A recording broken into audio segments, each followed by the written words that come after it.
निशात समय पे YouTube channel Nishat देहाती व्लॉग।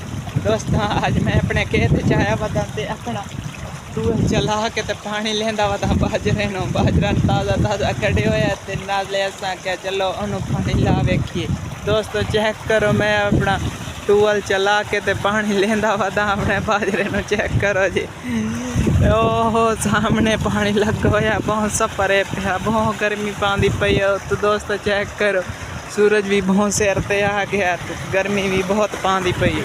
दोस्तों है मैं मोटरसाइकिल ते आया वदा और पानी ला के वापसी से मोटरसाइकिल ते मैं वापस जा सा घर अपने घर। मेरा चौन काफ़ी सफ़र है पे घर तो दूर है वदा। दोस्तों मैं टूवेल लवाई टूवेल चेक करके मैंने दसिया लाल जी कमेंट और व्लॉग करना इतना ही ख़त्म। अगर हमारा व्लॉग अच्छा लगे तो हमारा चैनल सब्सक्राइब कर लें ताकि नहीं आने वाली वीडियो आप तक पहुँच सके। शुक्रिया।